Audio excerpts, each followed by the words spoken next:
Corona ভাইরাসের ঠেলাঠেলি,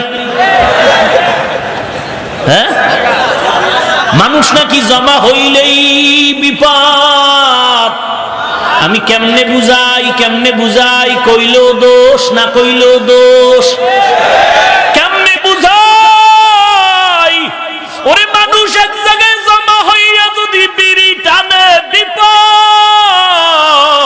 মানুষ যদি এক জায়গায় হইয়া জর্দা খায় তো বিপদ, মানুষ যদি নারী পুরুষ এক জায়গায় গান বাজায় তো বিপদ।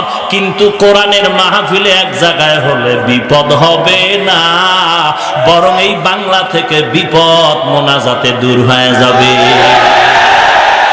ঠিক কিনা বলো? ওয়াজ মাহফিল বন্ধ, মানুষ জমা হলেই ভাইরাস। হ্যাঁ, আহা, আল্লাহর উপরে ভরসা করি না। বিপদ দেয় কে? নেয় কে? তো আমরা এখানে ডাকিয়ে কারে?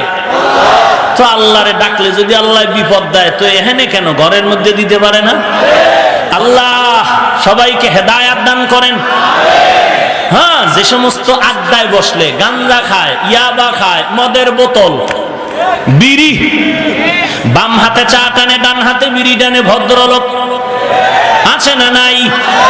এরে ভাই, আবার কি আড্ডা করে নারী আর পুরুষ, পার্কে পার্কে আড্ডা, নারী আর পুরুষের কনসার্ট হয়, নাচ গান হয়, হয় কি হয় না? এ সমস্ত গুনায় আমার আল্লাহ খুশি না বেজার? এই রকম আল্লাহকে বেজার করলে বিপদ আসবে, রোগ দিবে কে? আর যারা আল্লাহর বান্দা, এতগুলো মুসলমান গাজীপুর চৌরাস্তা, চান্দনা চৌরাস্তায় বসে, এখানে কত গুনাহগার আছে, আবার কত নামাজি, কত পাগড়িওয়ালা, কত সাদা দাড়িওয়ালা, কত হাজী সাহেব, কত আলেম ওলামা। এখানে যদি মোনাজাতে এক ফোঁটা চোখের পানি কেউ ছেড়ে দাও, ওই চোখের পানিতে আমার আল্লাহ খুশি। আল্লাহ যদি খুশি হয়, আল্লাহ চাইবে আমার বান্দাকে যেন করোনায় না ধরে। আল্লাহ সবাইকে সহি বুঝ দান করেন। এরে নবীর উম্মতের দল, পরিবেশ পরিচ্ছন্ন রাখেন। এটা সরকার কইব কা? রাসূল না বলেছেন? হ্যাঁ, আত-তুহুরু শাতরুল, বা সবাই জানেন।